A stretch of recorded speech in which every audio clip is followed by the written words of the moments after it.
Juraxis Prime never did anything small.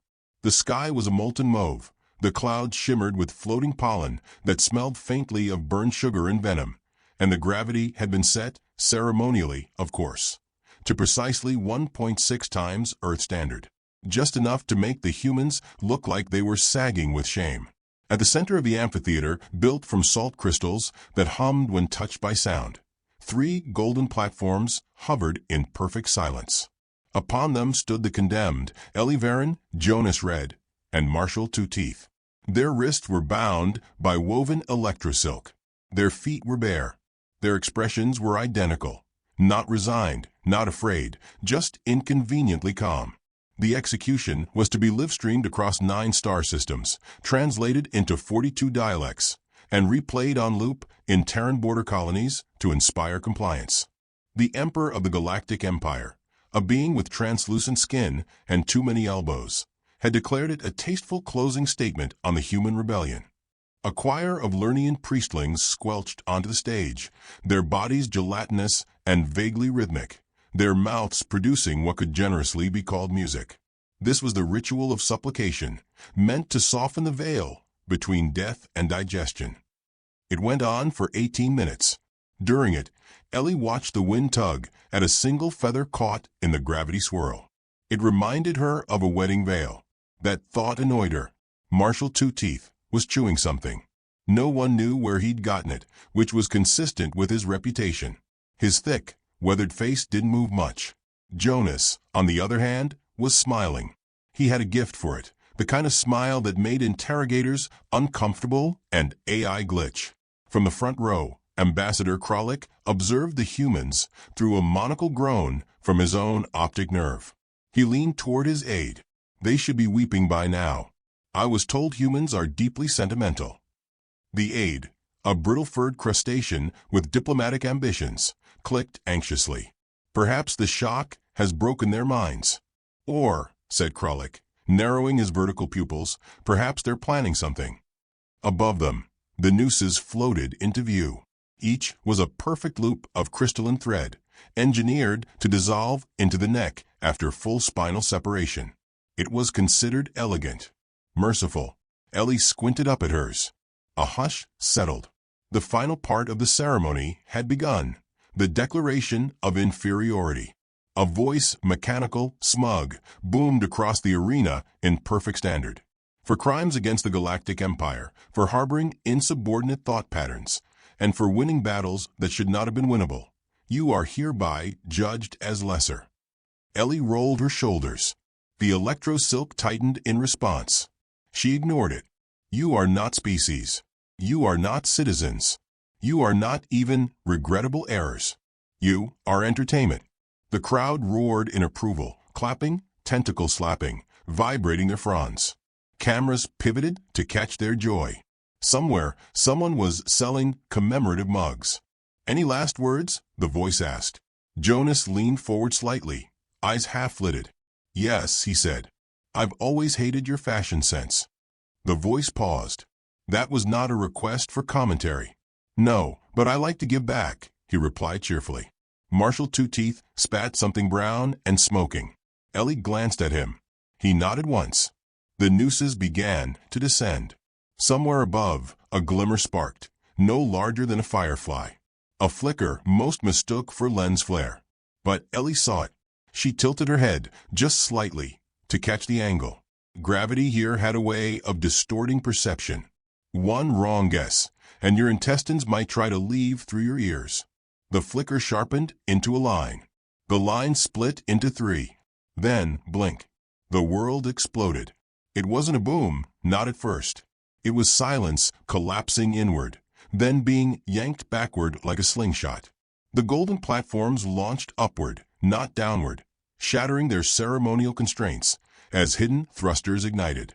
The nooses detonated mid-air, showering the crowd in glittering shrapnel. A choir priest squealed and dissolved. A news drone shrieked and spiraled, its script replaced with static. Ellie didn't scream. She reached. Mid-air, her right hand found the magnetic strip hidden along her spine. It clicked. From her back uncoiled a line of smart fiber that formed a grappling tether. She spun, swung toward a fallen support beam, and landed with a roll that cracked stone. Behind her, Jonas was already in motion, blasting downward with jet boots no one knew he had, spinning through a curtain of fire like he'd practiced it. Marshal Two Teeth landed directly on a Lernian judge, bounced once, and muttered, "Oops." Kralik stood, eyes wide. This is not possible. The aide was hyperventilating into his own carapace. We scanned them for weapons. We probed their brains. Kralik's voice trembled. Humans do not need weapons. They are weapons. Ellie reached the staging platform. The stone altar had split open, revealing an embedded terminal. She slid a finger across its surface.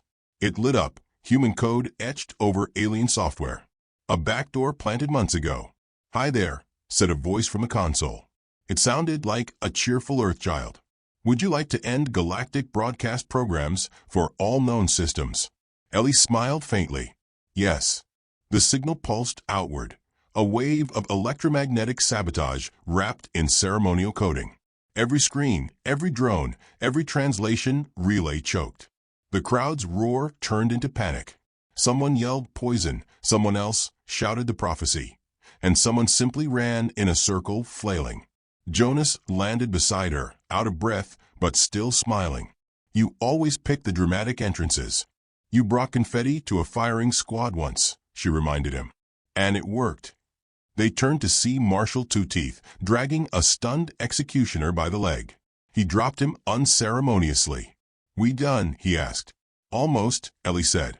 She pointed to the control tower, a jagged monolith floating on repulsor fields above the stage. Jonas sighed. "You always pick the hard route, because it's the one they never see coming." They climbed. Explosions bloomed behind them. Plumes of violet, smoke curling upward. Across the arena, species screamed in 50 languages.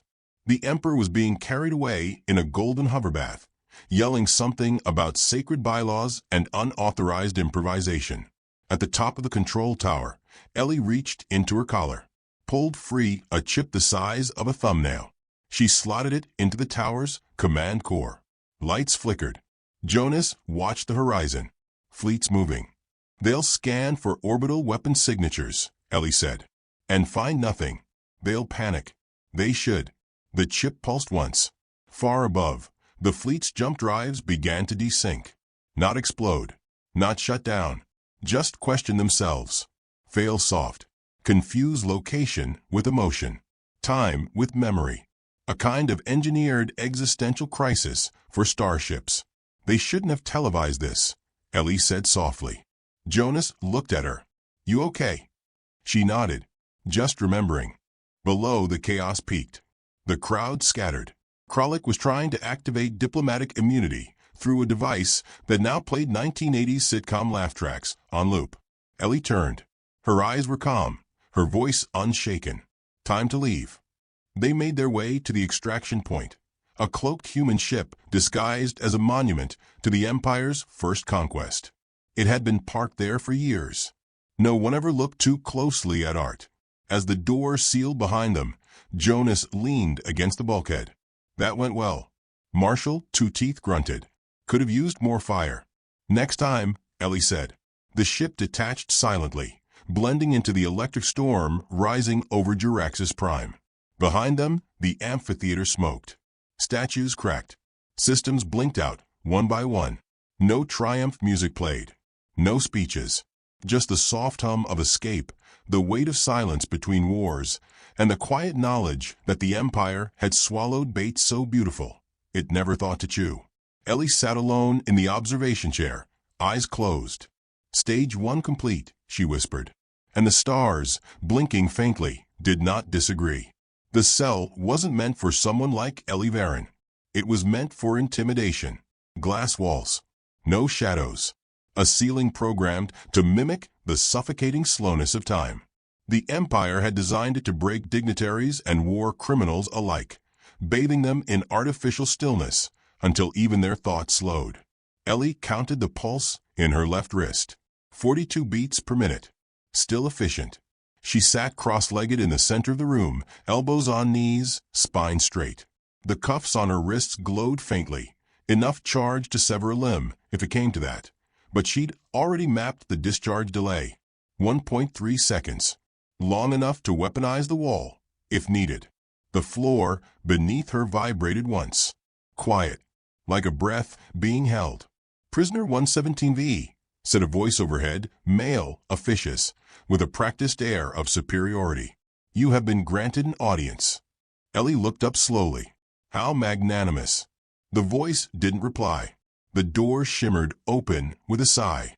A being in imperial purple floated in, Ambassador Kralik, twice filleted survivor of the Cephalon rebirth trials, and currently the Empire's most flexible diplomat, physically and otherwise. Behind him slithered two guards, scaled, hulking, and blissfully unaware that Ellie had already studied the fault points in their armor plating. "General Varen," Kralik said. "Or do you prefer criminal now?" Ellie shrugged. "Call me whatever helps you sleep, Ambassador." He smiled thinly. "I do not sleep. I self-digest and regenerate weekly." How efficient. I'm told the human fondness for sarcasm is a compensatory mechanism for inferiority. Ellie's lips twitched. Then I must be very, very inferior.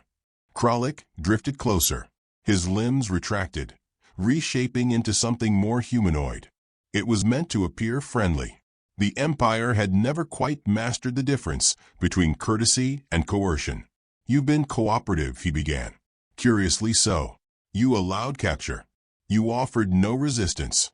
You even consented to ritual processing. I'm a model prisoner." And yet, he trailed off, inspecting her with a slow blink. "Humans are not known for submission, especially not ones with your record."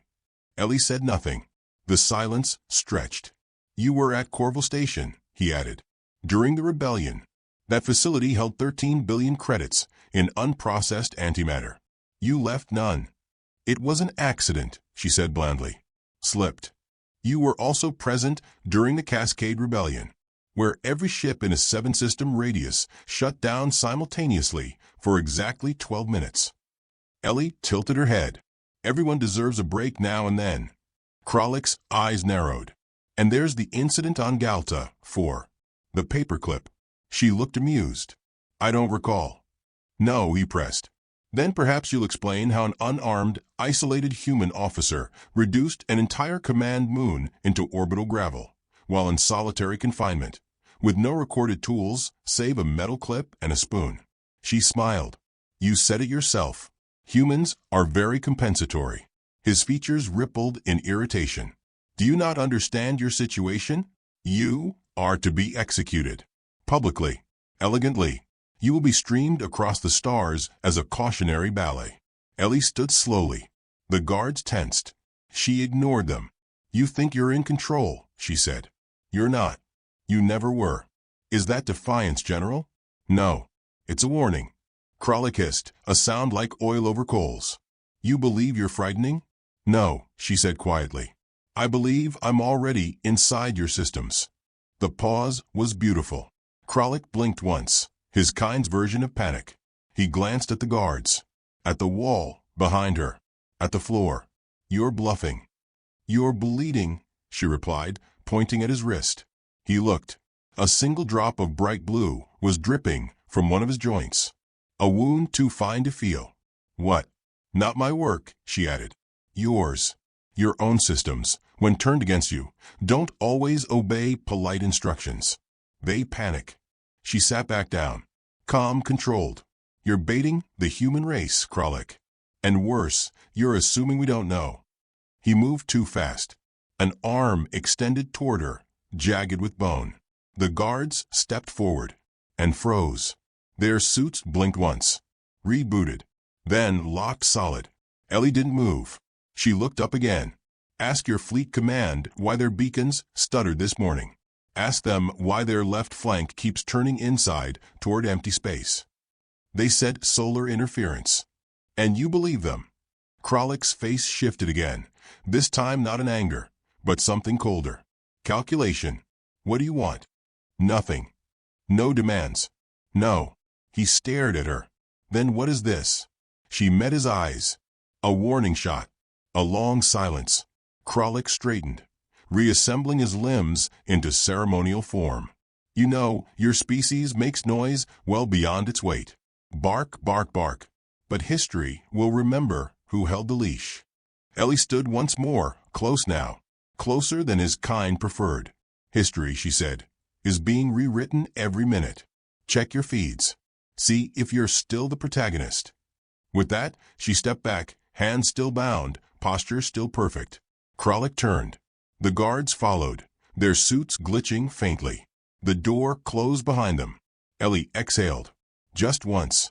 A small light blinked under the wall panel, green, then amber.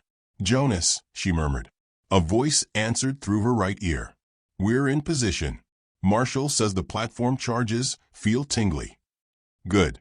Tell him not to lick them." "I'm not an animal," Marshall grunted in the background. "Charges rigged. All three. Signal status? 5 minutes out. They'll drop the nooses on the 4th line of the anthem." "Of course they will." "You ready?" Jonas asked. Ellie paused. Yes. And she was. But not because she felt brave or clever. She was ready because this moment had been built cell by cell, line by line, action by buried action. Because she had spent 5 years losing carefully, letting the Empire take pieces, edges, skin, breath, until they thought she was all ashes and no matchstick. She sat back down. 5 more minutes. She reached up and brushed the tiny scar behind her ear. The neural thread embedded there had pulsed earlier when Kralik entered the room. Another layer of redundancy. Another tool. She thought of Galta, 4. Of the moment the lights had died and the guards had run and the reactor's hum had turned into a scream. She thought of the paperclip, ordinary, bent, dismissed, and how it had been enough. She'd never told anyone how. Not even Jonas. Let them wonder. Let them fear. She closed her eyes. Time slowed again. This time, she welcomed it. Above, the feed was already broadcasting. Millions of eyes. Billions. Maybe more. And somewhere in the vast stretch of stars, someone watching would whisper, "Wait." That smile. That timing. That can't be random. Ellie Varen waited. The nooses would descend. The signal would fire. And the galaxy would discover that when humans kneel, it's only to spring. Her lips twitched just once. Let the ceremony begin. Marshall Two Teeth hated flying, especially when it started with an explosion. The platform beneath him had ignited upward, launching into the air with such force that his kneecaps briefly questioned their life choices. Wind howled past his ears as fragments of gold ceremonial decking spun around him like festive shrapnel. His gut flipped twice. Then, with all the grace of a sack of armored meat, he landed, hard, into a ceremonial pillar shaped like the Emperor's grandmother. The statue cracked down the middle. "Sorry, Your Majesty," he grunted. To his left, Jonas Red landed with a flourish. Jet boots hissed, heat shimmering behind him. He rolled once and popped up like he'd practiced it, probably had. "Smooth as silk," he muttered, brushing imaginary dust off his shoulder. "You're showing off," Marshall growled, hauling himself upright. "I'm surviving attractively. There's a difference." Overhead, the execution platform spun like dying comets, shedding sparks and smoke. The crowd, 12,000 strong, was already stampeding in all directions. Some screamed in horror, others in bureaucratic confusion. A few tried to continue the ceremony out of sheer inertia, chanting half a verse before realizing the gallows had become missile platforms. Ellie Varen dropped from the sky. She didn't land, she arrived. Her body twisted midair, one hand grabbing a falling fragment of railing, the other already drawing a stolen blaster from a stunned security drone. She hit the ground in a low crouch, eyes scanning left, right, up. Her movements were mathematical, elegant only because of how little motion was wasted. Jonas tossed her a grin. "Took you long enough." "Had to rewrite their comms feed," she said, straightening. "Every camera in the sector now thinks we're a children's morality play." Marshall blinked. "Which one?" "The foolish Emperor and the 3 unbreakable chains." "Starring us." He grunted. "Not a comedy." "It is now," she said, shooting out a speaker drone mid-flight. It exploded with an overly dramatic spark shower, then plummeted into a vat of ceremonial nectar. The arena had transformed. Where once were solemn tiers of spectators, now gaped shattered benches and melting banners. The central dais, where judgment had been rendered minutes ago, was splitting down the middle, revealing the underside of the arena, steel, power conduits, and things that hummed in human frequencies. They moved. As one, Jonas peeled off toward the northern wall, ducking low under a barrage of pulse fire from a panic guard squad. He fired twice, not to hit, but to make them dive. He slid behind a support pillar. 2 minutes till relay breach. Can't get to it if I'm fried. Marshall nodded once, raised a stolen disruptor, and walked toward the guards like a man late for dinner. They fired. His coat caught flame at the hem. He kept walking. "You boys have manners problems," he said, voice low. "Let's fix that." 3 seconds later, the guards were unconscious, possibly traumatized. One was hugging a hover podium and muttering something about metal ghosts. Marshall cracked his neck. "Relay's clear." "Do it," Ellie said. While Jonas worked the relay panel, Ellie turned toward the center of the arena. A fire had taken hold in the Emperor's seating box. The banners were now kindling.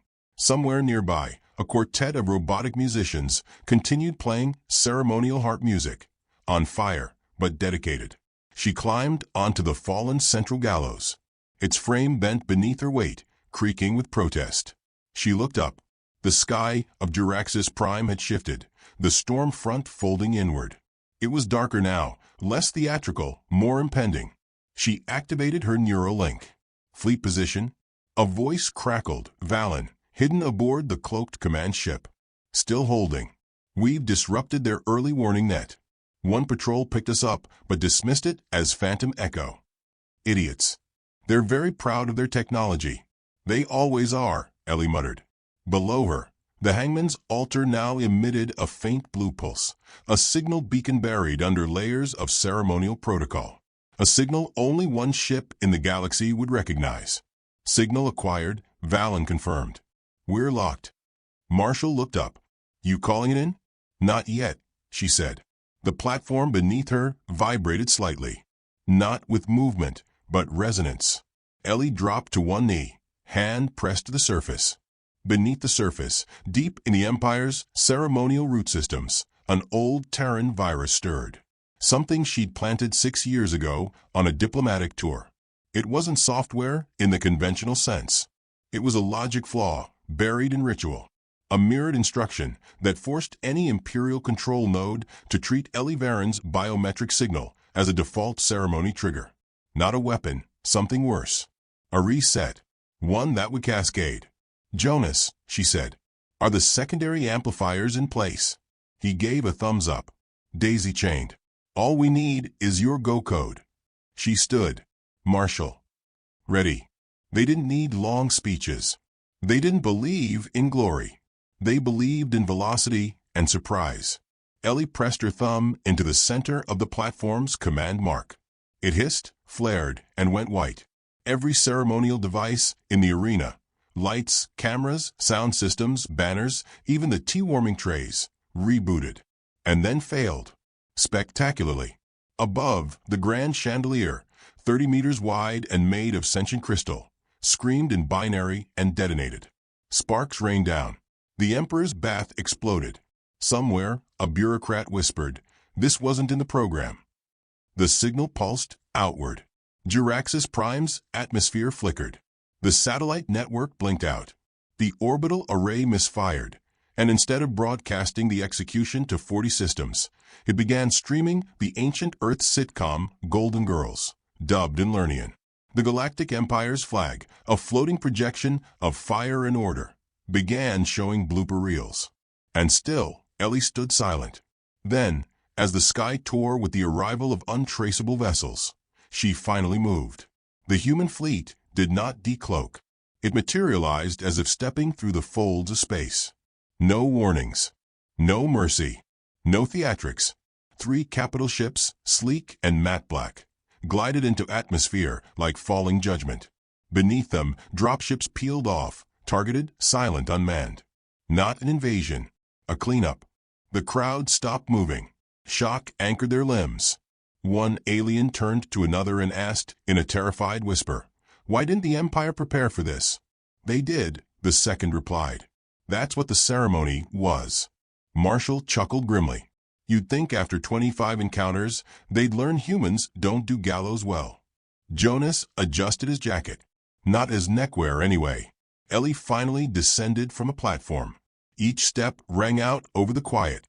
The storm above flashed, not thunder, but ion bursts from scanning torpedoes. She walked to the center of the arena floor. The Emperor had vanished, his bath entourage, and half his wardrobe gone. A trail of steam led into the tunnels. Ellie looked around. Status: Fleet confirms saturation. Valen reported. No resistance left. Enemy reinforcements delayed by scrambled navigation. Marshall lifted a fallen Imperial standard, snapped it in half, and tossed it into a ceremonial brazier. "So that's it." "No," Ellie said. "This is just the page turn." She looked up one final time. Above them, etched across the hull of the largest human ship, a message glowed in brilliant Terran script. "You hung the wrong people." Ellie gave a nod of respect, then turned toward the tunnels. There were still a few Empire commanders hiding, and she hated leaving a scene unfinished. Jonas read hated silence, not the comfortable kind, shared between soldiers in a foxhole or lovers beneath a warm roof, but the thick, synthetic quiet that followed controlled violence. The kind that made your ears feel vacuumed out, that told you something had gone right, but probably at the wrong time. The sky above Juraxis Prime was burning politely. The atmosphere shimmered with ionized fallout from the decoy fleet's retreat. Not a single human casualty, not a scratch on the flagship. Just hundreds of alien sensors melted into irrelevance. Jonas stood beneath it all, fingers flicking ash off his collar. Beside him, Ellie Varen walked with a steady, inflexible calm that came from a lifetime of math over adrenaline. Her pace never changed, 1 meter per second. She didn't need to run. She was the storm they all failed to see coming. Marshall Two Teeth followed behind them, cracking his knuckles and humming what sounded like a war hymn if the war had been fought by baritones and whiskey. The three generals moved through the outer perimeter of the Imperial Tactical Command Tower, now mostly rubble. Alien guards lay stunned, scattered, or missing. The few survivors hadn't even tried to raise alarms. Somewhere deep inside the tower, a backup communication relay still blinked red. "It wouldn't for long." "This part's too easy," Jonas muttered. Ellie didn't look back. "It's not." "You're expecting resistance?" "I'm expecting overconfidence." Marshall grunted. "Same thing." They reached a tall archway of polished obsidian, recently blackened by fire. A line of alien symbols still glowed faintly on the top. Ellie brushed her fingers over the edge, then glanced down at the floor. It was too clean. No debris, no soot, no damage to the sensor panels built into the ground. "They haven't left," she said. Jonas adjusted his grip on the pulse carbine. "Oh, good. I was starting to miss the moral lectures." The trap triggered halfway through the arch. Ceiling panels retracted. From above, Imperial enforcers dropped, armored, fast, humming with overclocked nerve stems. Their weapons buzzed with energy blades.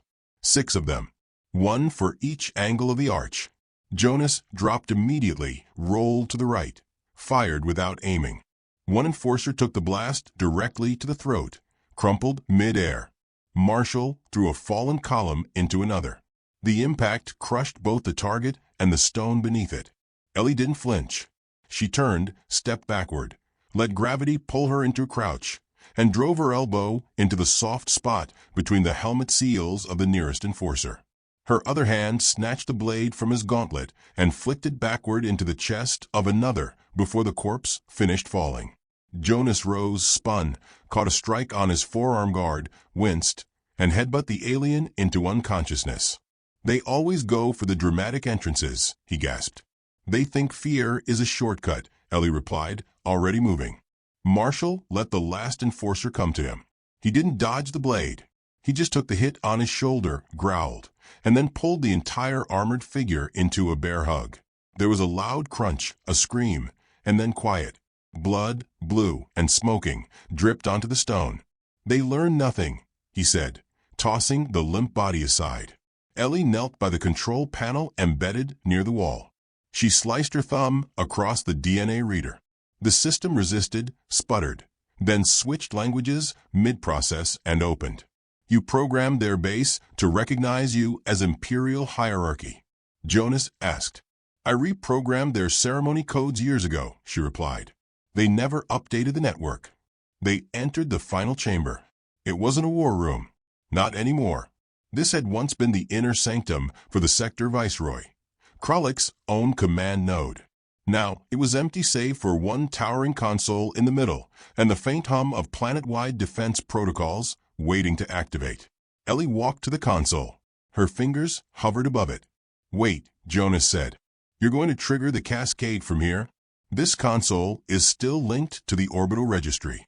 Their entire fleet, all systems, calibrated through this hub. That's why it's been untouched. It's also a suicide node. That pulse will vaporize this chamber, Jonas said quietly. I know. She didn't move her hand. Jonas stepped closer. Ellie, someone has to finish it. Marshall turned. No. You designed the trigger to need 3 biometrics. Ellie looked back at him. Not anymore. You lied. I had to. Jonas exhaled. That's rich coming from the woman who once told a planetary AI she was an endangered religious artifact. It worked, she said. He shook his head. Then I'm not letting you do this alone. I'm not letting either of you do it at all, she said, finally dropping her hand. Jonas blinked. What? She turned from the console. You both are extraction critical. I'm not. I've buried my entire command code in this node.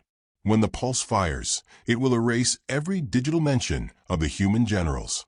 All of us. We vanish. Marshall crossed his arms. So this was the plan? Your suicide and our disappearance? No, she said. It was the fallback. Jonas looked at her, really looked. The scar beneath her left ear, the way her jaw set when she was almost done pretending to be rational. The slight curve of her fingers, like she was already letting go. No. Jonas. No, he repeated. We do this together. You can't override the cascade, she said, voice sharper. I engineered it to accept a single user during final lockout. Marshall's eyes narrowed. You mean you locked us out? Ellie didn't answer. Jonas stepped forward until they were inches apart. We've survived 27 operations together. You don't get to martyr yourself on the 28th. Her voice dropped. This is the one that erases the war. It has to be clean. So do it, he said. With all of us. Or none of us. She looked up into his eyes. The edge behind her control was softening. Only slightly. Marshall laid a hand on her shoulder. No one writes songs about generals who abandon their own team. I don't care about songs. We do. Silence fell again. Then Ellie sighed. Fine. I'll recode the trigger. Jonas exhaled in relief. Thank you. But I'm still the one who pushes it. Only if you don't lag, he smirked. They worked quickly. Ellie rewrote the authorization pathways in 60 seconds. Jonas rewired the bypass delay, and Marshall stood guard, eyes locked on the main entrance. As the final line of code fell into place, the console began to blink. 3 nodes, 3 signatures. Final check, Ellie said. Ready, said Jonas. Marshall cracked his neck. Push it. 3 hands touched the surface together. The node screamed. It wasn't sound, exactly. More like the collective gasp of 1,000 ships realizing they'd been betrayed by their own arrogance. The pulse fired, a wave of silent command, beautifully constructed to mimic a system-wide reset. All over the sector, Empire ships received the signal. First came the reclassification, all human war records scrubbed. Then the erasure, human fleet tracking deleted from the registry. Then the reordering, new priorities, new enemies, new panic. And finally, the infection, an artificial recursion loop that would corrupt every system linked to the Imperial hierarchy. Data collapsed. Memory failed. Logic rerouted into dead ends. The Empire blinked. And in that blink, it fractured. Ellie turned from the console. It's done. No alarms. Jonas asked. They didn't program for their own defeat. Marshall raised an eyebrow. That's their real religion, isn't it? Ellie smiled. Faith in permanence. They made their way back through the shattered tower. The fire had begun to recede. The storm was fading. The air itself seemed unsure what came next. A transmission pinged Ellie's neural implant. Valen's voice came through. Command confirms. The Empire's registry collapsed. Diplomatic channels are blanking. Entire subfleets are requesting emergency neutrality. Good, she said. Initiate fallback protocol. Copy that. Extraction ship en route. By the time they reached the surface, the human dropship had landed in the courtyard. Its hatch hissed open. Inside, soft blue light glowed, standard evac medical luminescence. A quiet contrast to the chaos they'd just orchestrated. Ellie paused at the edge of the ramp. Jonas touched her shoulder. Still want to die for the cause? No, she said, but I'll kill for what comes next. Marshall snorted. You say that like it's a threat. It's a promise. They boarded. As the ship lifted, the generals stood side by side in the main cabin. No medals. No announcements. Just breath. Just bone and history and the silent knowledge of what they had ended. Outside, Jirax's prime shrank into haze. A broadcast crackled across what remained of the galactic airwaves. Static. Confusion. Then, a fragment of human code, untraceable, unrepeatable, played on loop. It translated to, "We were never the story you thought we were." Ellie watched the stars unfold. Where to next? Jonas asked. Anywhere, she said. The Empire's deaf now. Let's speak freely. And for the first time in decades, she smiled, not the sharp, calculating grin of a strategist, but the quiet curve of someone who had finally set something down. Marshall leaned back, arms crossed. I still say we should have burned their opera house. Ellie nodded. Next time. Jonas stretched, finally relaxing, assuming there's anyone left to perform. As the ship vanished into fold space, the galaxy beneath them reeled, leaderless, confused, searching for an explanation in the ashes of its certainty. And three humans, long underestimated, long feared, long erased, left behind nothing but silence. And the kind of story you only whisper when the lights are out. The Empire would recover, someday. But it would never forget. And it would never trust a noose again.